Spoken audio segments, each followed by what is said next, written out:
नमस्कार, आप देख रहे हैं यू न्यूज यूपी और मैं हूं राहुल सिंह। यूपी गुनाह में गुनाह की एक और सच्ची सनसनीखेज खबर लेकर मैं आपके सामने हाजिर हूं।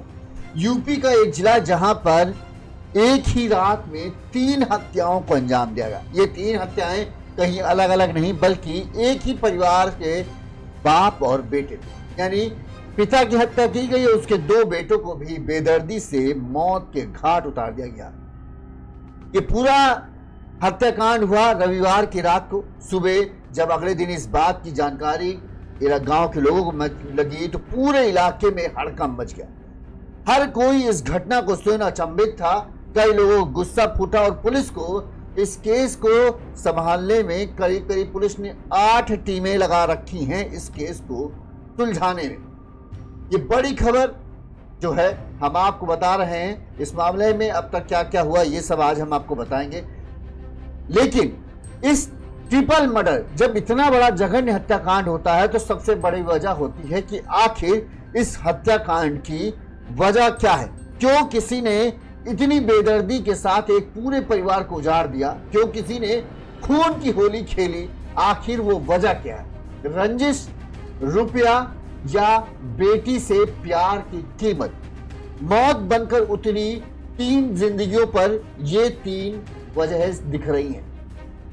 यूपी के जौनपुर जिले में एक ही परिवार के 3 लोगों का सिर कूचकर बड़ी ही बेदर्दी से हत्या की गई। हत्या किनकी की गई? बाप, बड़ा बेटा और सबसे छोटा बेटा, 3 को मौत के घाट उतार दिया गया। जिस बेटे ने प्यार किया उसी का परिवार मिटा दिया गया। जिस पिता ने घर चलाया उसकी चिता एक साथ बेटों के साथ जली। किराएदारी का विवाद हो या बेटी भगाने का बदला, वजह जो भी हो, नतीजा सिर्फ इस पूरे हत्याकांड में बर्बादी है। एक पूरा परिवार उजड़ गया। अब जिनके खिलाफ हत्या का आरोप है वो सब सलाखों के पीछे पहुंच चुके हैं। लेकिन सवाल ये है, क्या इंसाफ मिलेगा? क्या और कितने परिवार इस दुश्मनी के भेंट चढ़ेंगे? आज हम आपको इस पूरी वारदात की एक एक कड़ी बताएंगे। कैसे हुआ ये ट्रिपल मर्डर, किसने बनाई मौत की योजना और क्या है अब तक की पुलिस की कार्रवाई। मैं हूं राहुल सिंह और आप देख रहे हैं यू न्यूज यूपी। चलिए सीधे चलते हैं जौनपुर के नेवादा बाईपास की उस दुकान की ओर जहां खत्म हुई रविवार रात 3 जिंदगियां और उनकी क्या है पूरी कहानी। ये खबर हम आपको पूरी तरीके से विस्तार से बताते हैं ताकि आपको सब कुछ सिलसिलेवार तरीके से समझ में आए। क्योंकि इस खबर में जहां 3 हत्याएं हुई, हत्या की वजह कोई पैसा बताता है, कोई बताता है मान सम्मान और इज्जत। वहीं इस मामले में जिसे गिरफ्तार किया गया है वो बताया जा रहा है कि बसपा का नेता है। 3 जिनकी हत्या हुई वो दलित समाज से ताल्लुक रखते हैं। तो 3 दलितों की हत्या हुई है और हर तरफ बस चीख पुकार मची है। पुलिस की 8 टीमें इस हत्याकांड की गुत्थी को सुलझाने में लगी हैं।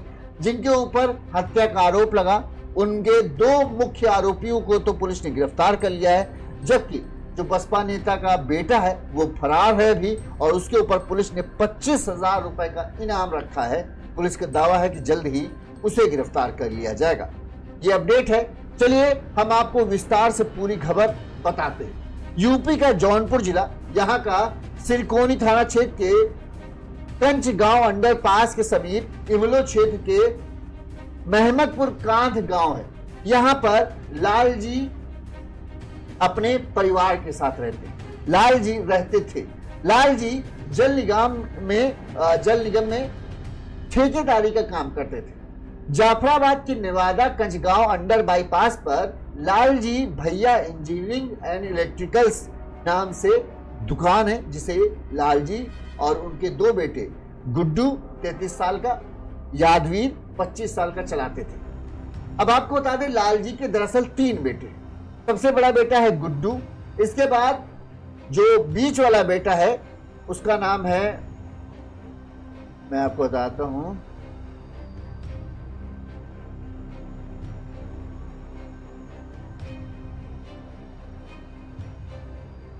हाँ, जिलाजीत।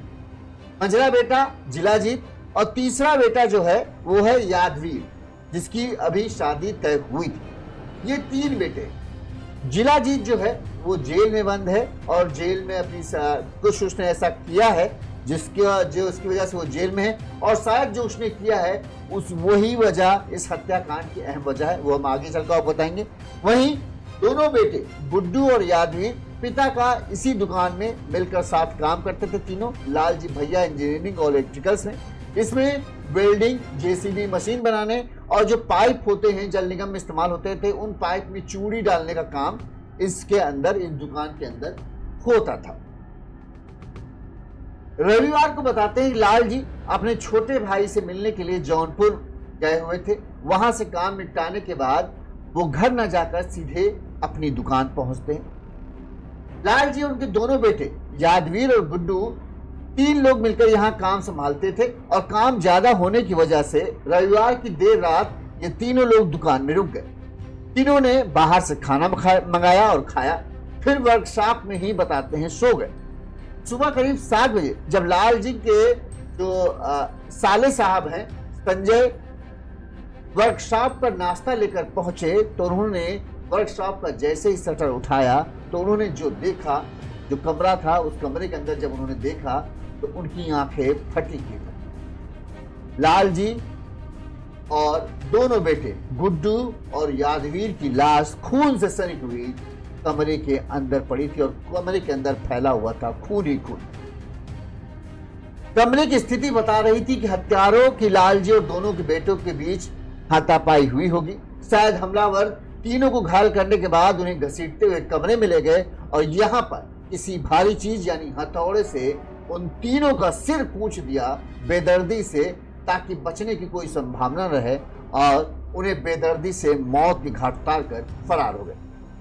बताते हैं कि कमरे के अंदर करीब 5 मीटर तक खून बहा था, और ये खून बता रहा था कि इस बेदर्दी से इस पूरे हत्याकांड को अंजाम दिया गया है। सब कुछ देखने के बाद ऐसा लग रहा था कि लाल जी तथा उनके दोनों बेटे अपने व्यवसाय यानी अपने काम वाम में बिजी होंगे। इसी दौरान अपराधी आए और अचानक उनके ऊपर वार कर उनकी हत्या कर दी। यानी अचानक से वार किया तो संभल नहीं पाए, और भारी चीज से वार किया तो ज्यादा ताकत या ज्यादा विरोध नहीं लगा पाए। इसके बाद तीनों को खींचकर कमरे में ले जाया गया, और फिर यहाँ पर तीनों के साथ बेदर्दी से बारी बारी उन्हें मौत के घाट उतार दिया गया। दुकान के बगल में एक छोटे कमरे में पिता और दोनों पुत्रों की लाश मिली थी। उस कमरे के बाहर लगभग 15 फीट तक किसी एक को घसीट कर कमरे में लाए जाने के निशान खून से पड़ा मिला था। दुकान पर अन्य कोई सामान बिखरा देखने को नहीं मिला। लाल जी और उनके दोनों बेटे अलग अलग 3 मोटरसाइकिल से घर से दुकान आते थे। तीनों मोटरसाइकिल दुकान के बाहर जैसी खड़ी थी वैसी ही खड़ी थी। किसी ने कोई और अन्य सामान भी दुकान का नहीं छुआ। संजय ने इस घटना की सूचना तुरंत पुलिस और परिजनों को दी। सूचना पर पहुंचे परिजन और ग्रामीण शव देखकर भड़क उठे। उन्होंने शव को सड़क पर रखकर हंगामा शुरू करने दिया। पुलिस जब शव को ले जाने लगी तो परिजनों और पुलिस में बहस हो गई। परिजन और रिश्तेदारों ने हाईवे जाम करने का प्रयास किया। पुलिस ने किसी तरह से सब परिजनों को समझाया, उन्हें आश्वासन दिया कि हत्यारों के खिलाफ उचित कार्रवाई होगी, तब जाके कहीं शव मिले, जिसके बाद पुलिस ने शव को पोस्टमार्टम के लिए भेजा। बताते हैं घटना स्थित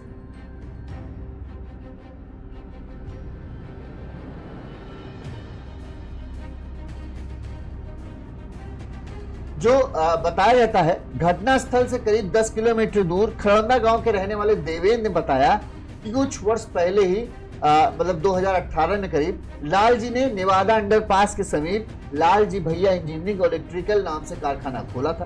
कारखाने में जल निगम की पाइपों पर चूड़ी पेरने का काम और इसके अलावा जेसीबी वगैरह बनाने का काम होता था। काम खत्म होने के बाद तीनों में से कोई ना कोई रात में घर जरूर आता था। यहाँ पर सामान की रखवाली के लिए एक आदमी रुक जाता था। रविवार को अचानक ऐसा क्या हुआ कि तीनों में से कोई रात घर नहीं गया। इसके बाद जो बहन की लाल जी की पत्नी थी वो घबराई, थोड़ा सा सोचा, उन्हें लगा कि कुछ काम ज्यादा होगा इसीलिए घर नहीं लौटे, थोड़ी देर बाद आएंगे। रात 12 बजे के बाद भी नहीं, जो सरिता है, सरिता ये गुड्डू की पत्नी है, इसे थोड़ा सा लगा कि अभी तक क्यों नहीं है। इसके बाद रात 12 बजे के बाद भी जब कोई घर नहीं आया तो सरिता ने फोन मिलाया, अपने पति को मिलाया, अपने ससुर के फोन मिलाया, लेकिन किसी ने फोन नहीं उठाया। एक बार फिर इन्हें लगा, क्योंकि शाम को इनके पति ने इनको फोन करके बोला था कि काम बहुत ज्यादा है, इसलिए हम लोग ज्यादा हो सकेगा और रात में ना आ पाए। इसके बाद सरिता ने अपने भाई देवेंद्र को फोन किया कि देवेंद्र उर्फ संजय, इन्हें फोन किया कि भैया एक बार जरा घर वहां देख के आ जाओ दुकान पे। आज रात में ये लोग आए, ना ही इनमें से किसी का फोन आया। देवेंद्र ने बहन से कहा कि रात बहुत ज्यादा हो चुकी है बहन, हम कल सुबह तड़के ही चले जाएंगे और देखेंगे क्या मामला है।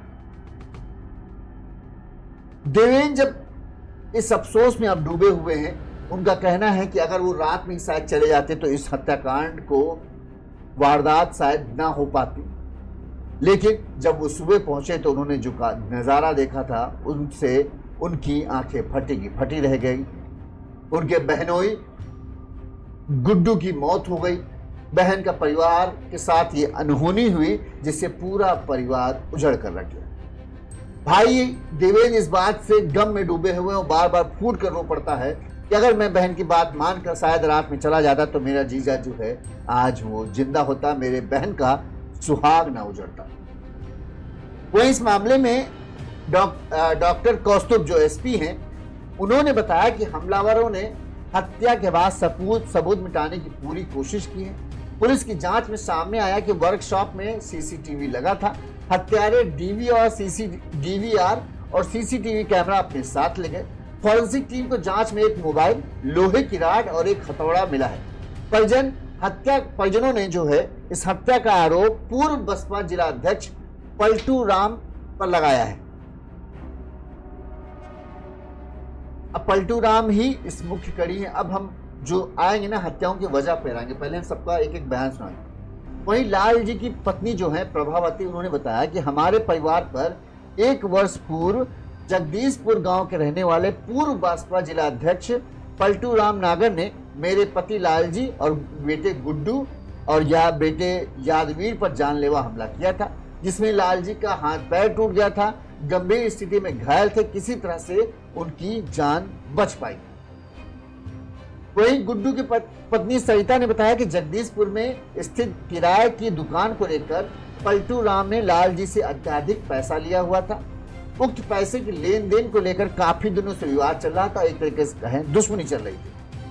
2018 में दुकान के विवाद को लेकर पलटू राम नागर से झगड़ा हुआ था। उस समय नागर ने हम लोगों की दुकान में तोड़फोड़ की थी और मशीनें भी उठवा ली थी, उसके साथ मारा पीटा भी था।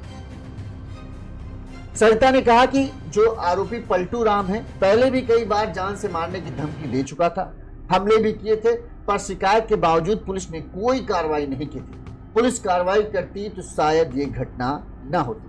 सरिता ने बताया कि उनके पति हमेशा झगड़ों से बचते थे और कहा करते थे कि दुश्मनी पालेंगे तो 1000 दुश्मन बनेंगे, इसलिए शांति से रहना बेहतर है। सरिता ने बताया कि हत्या से पहले उनके पति ने आखिरी बार दोपहर में फोन करके कहा था आज काम ज्यादा है, बात नहीं कर पाए। वहीं जो लाल जी की पत्नी है प्रभावती ने बताया कि रविवार को दोपहर करीब 12 बजे आखिरी बार लाल जी से फोन पर बात हुई थी। रविवार को लाल जी अपने छोटे बेटे यादवीर के लिए गांव में बहू देखने गए थे। बहू देखने के बाद उन्होंने मोबाइल फोन पर अपने पोते आर्यन से दादी से बात करने के लिए कहा। वीडियो कॉलिंग पर लाल जी ने अपनी पत्नी प्रभावती को होने वाली बहू को दिखाया। इसके बाद लाल जी सीधे घर न आकर दुकान चले जाते। इसके बाद प्रभावती कहती मेरी कोई बात नहीं। प्रभावती ने बताया कि हमने रात में कई बार फोन किया पर कॉल रिसीव नहीं हुआ। मायके से अपने भाई को दुकान पर भेजा। जब भाई दुकान पर पहुंचा तो खून से सना हुआ दृश्य देखकर घबरा गया। अंदर जाकर देखा तो तीनों की लाशें पड़ी थी। अब इस मामले में जो पीड़ित परिवार है जिससे गुड्डू की पत्नी है सरिता, उन्होंने सरकार से मांग की है जान के बदले जान की कार्रवाई हो, क्योंकि अब उनके घर में कोई कमाने वाला नहीं बचा है। उनके 2 छोटे बच्चे हैं, उन्हें नहीं पता कि आगे अब उनकी जिंदगी कैसे चलेगी। अब ये पूरा मामला हो चुका। अब आते हैं कि आखिर क्या रुपयों के लेन देन के लिए इतने बड़े जघन्य अपराध को अंजाम दिया जा सकता है? अगर आप सोचेंगे तो कहेंगे हाँ क्यों नहीं होता है, आजकल तो 10-10 हजार रुपए के लिए मारकाट होता है। लेकिन जब कोई बड़ा आदमी इस मामले में शामिल होता है तब रुपयों की वैल्यू उतनी कम हो जाती है जब तक रुपया करोड़ों तक मामला ना हो, तब हो सकता है कि इस हत्याकांड को अंजाम देने की वजह रुपया हो। जिस तरह से तीनों को, यानी एक तरीके से कहें पूरे परिवार को जड़ से खत्म करने का वो किया गया है, जड़ से खत्म ही कर दिया गया है, उससे ये लगता है कि बड़ी ही नफरत थी, और ये नफरत रुपयों से बढ़कर थी। और कहा जा रहा है इस नफरत की वजह ये थी, सिर्फ दुकान का विवाद, पैसों का विवाद तो था ही, इसके अलावा जो आरोपी हैं पलटू राम, जो बसपा के नेता हैं, कहा जा रहा है कि उनकी एक बेटी को लाल जी का जो मंझला बेटा है, जिसका हमने आपको नाम बताया था जिला जी, वो उनकी बेटी को लेकर भाग गया था, और इसी केस के मामले में जिला जीत अभी जेल में बंद है।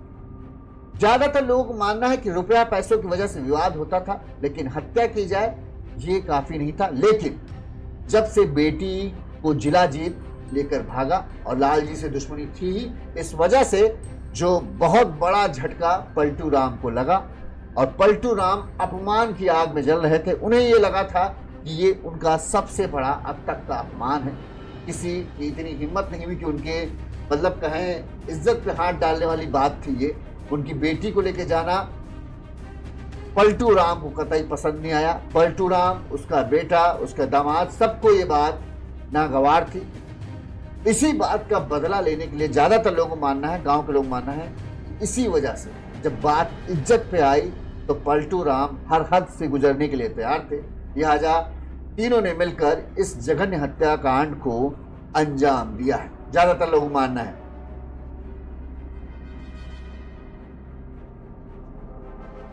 सरिता देवी का आरोप है, जो गुड्डू की पत्नी है, पिछले कुछ वर्षों से पलटू राम नागर, उसके बेटे और दामाद द्वारा जाति सूचक गालियां दी जा रही थी और जान से मारने की धमकी मिल रही थी।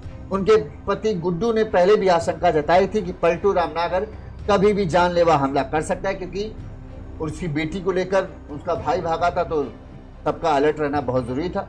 सरिता ने आरोप लगाया कि पलटू राम नागर के साथ कुछ अज्ञात लोग भी इस हत्याकांड में शामिल हो सकते हैं। उन्हें पुलिस प्रशासन से जल्द कार्रवाई की उन्होंने मांग की। वहीं कहते हैं, जब सोमवार की शाम 6:15 पर जाफराबाद पुलिस शवों का पोस्टमार्टम कराकर 2 एम्बुलेंस वैन से लाल जी, गुड्डू और यादवीर की जो शव लेकर उनके आवास पर पहुंची, तो तीनों लाशों को देखकर घर में कोहराम मच गया।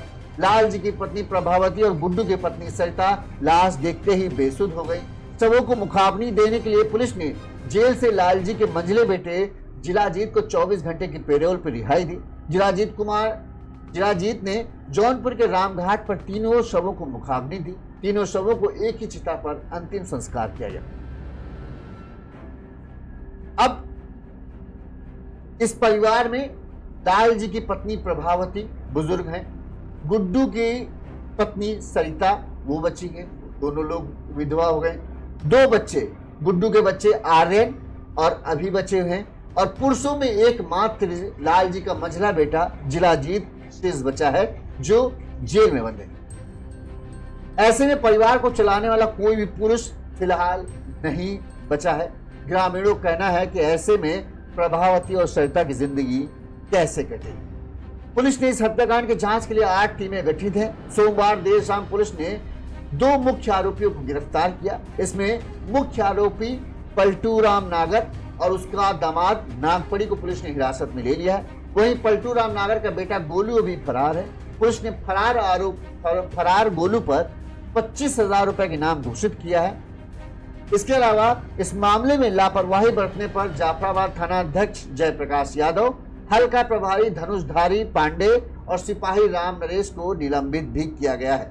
पुलिस का कहना है कि जल्द ही पलटू राम नागर के बेटे गोलू को भी गिरफ्तार कर लिया जाएगा, और पुलिस अभी दामाद नागमणि और पलटू राम यादव से पूछताछ कर रही है कि इस हत्याकांड की, अगर उन्होंने इस हत्याकांड को अंजाम दिया है तो उसकी मुख्य वजह क्या है। पुलिस की 8 टीमें इस पूरे केस को सुलझाने में लगी हैं। पुलिस का दावा है जल्द ही वो इस पूरे केस का हर परत को एकदम साफ कर देंगे।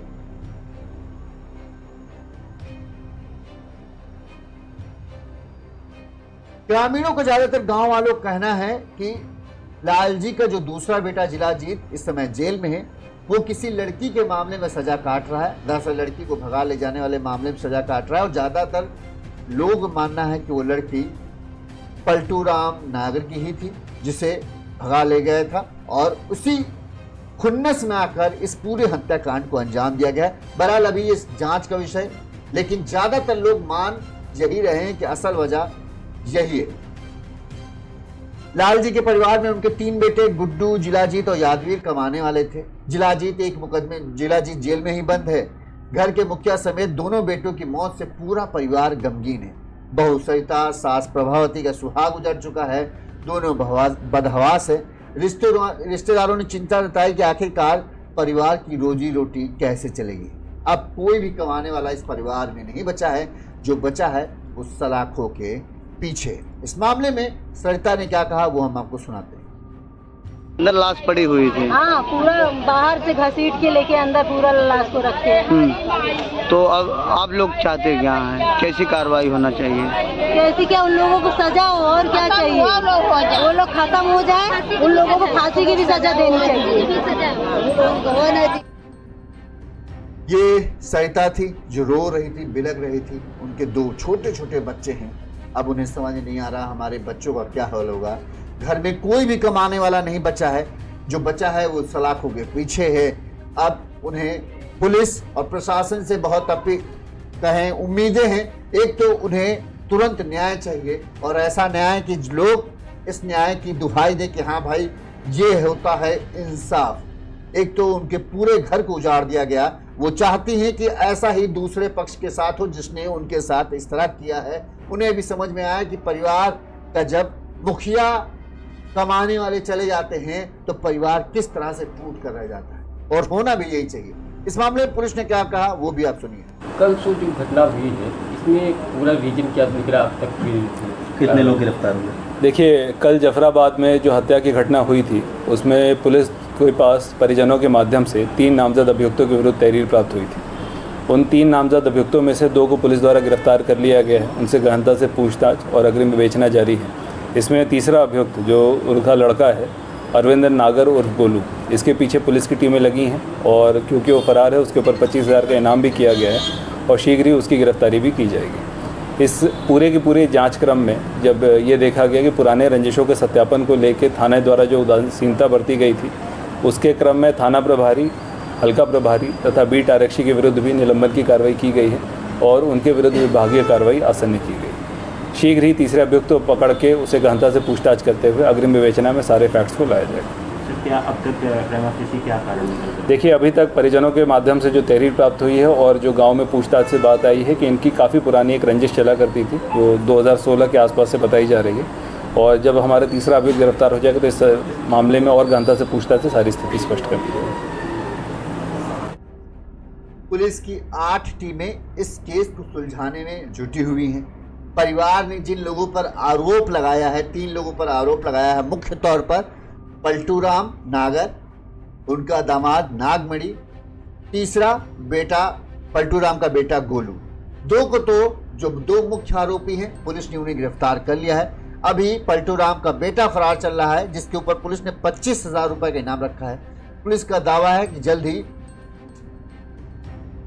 उसे भी गिरफ्तार कर लिया जाएगा।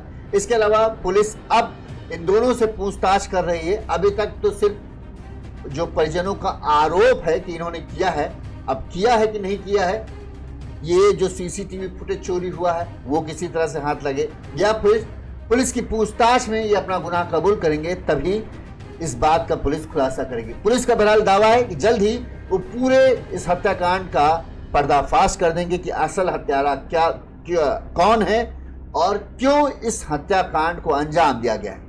बहरहाल अगर हम पलटू राम की बात करें तो पलटू राम के पास 2 वजहें थी जिसकी वजह से हो सकता है कि उन्होंने इस हत्याकांड को अंजाम दिया हो। एक तो दुकान, दूसरा रुपया और तीसरा जो बेटी वाला मामला है जो सबसे बड़ा वजह कि इज्जत के साथ खेलना। शायद पलटू राम को लगा कि ये उनकी इज्जत के साथ खिलवाड़ किया गया है और इसी वजह से उन्होंने, एक तो राजनीतिक है, आदमी का मेन माहौल होता है कि जब तक उसका दबदबा बना है तभी तक उसका जो नेता नगरी चलती रहेगी। अगर उसका दबदबा खत्म तो सब कुछ खत्म। पलटू राम पूर्व बसपा जिला अध्यक्ष थे, लिहाजा इसलिए उन्हें और अपना दबदबा जब ये हुआ, ये इस तरह की बातें छुपती तो है नहीं। लालजी का बेटा अगर उनकी बेटी को लेकर हो जाता है तो पूरे समाज में जो उनका बदनामी थी वो होनी थी। इस वजह से शायद उन्होंने समाज के सभी लोगों को एक साथ एक संदेश देने के लिए कि हमारी इज्जत के साथ खेलना का नतीजा जो होता है वो बेहद भयावह होता है, इसलिए उन्होंने इस हत्याकांड को अंजाम दिया। हो सकता है अभी पुलिस खुलासा करेगी, अभी सिर्फ ये आरोपी हैं, सच है कि नहीं है ये हम नहीं कह सकते, लेकिन अंदाजा जो गांव के लोग कह रहे हैं, जो गांव के लोग के बीच में कानाफूसी चल रही है, वो यही है कि अगर पलटू राम के बेटे दामाद ने मिलकर इस हत्याकांड को अंजाम दिया है तो असल वजह तो यही हो सकती है। रुपया पैसा इतना बड़ा वजह नहीं है कि एक साथ पूरे परिवार को ही खत्म कर दिया जाए। अब इस खबर पर आपकी क्या राय है, आप भी हमें कमेंट करके बता सकते हैं आपको क्या लगता है। और दूसरी बात, इस हत्याकांड को अंजाम देने वाले आरोपियों के साथ क्या होना चाहिए। जो परिवार के लोग मांग कर रहे हैं कि जान के बदले जान, जिस तरह से मेरा परिवार बर्बाद हुआ है तो इनके घर के लोगों को, जो हत्यारे हैं, उनके घर के लोगों को भी इस चीज का एहसास होना चाहिए कि बर्बादी किस तरह से होती है, उन्हें भी दिखनी चाहिए, उन्हें भी महसूस होनी चाहिए, ताकि कभी कोई और भी इस तरह का दुश्मनी का बदला इस तरह से ना ले। 3 लाशें, एक दुकान और कई अनसुलझे सवाल, आखिर कितनी दूर तक जाएगी ये दुश्मनी।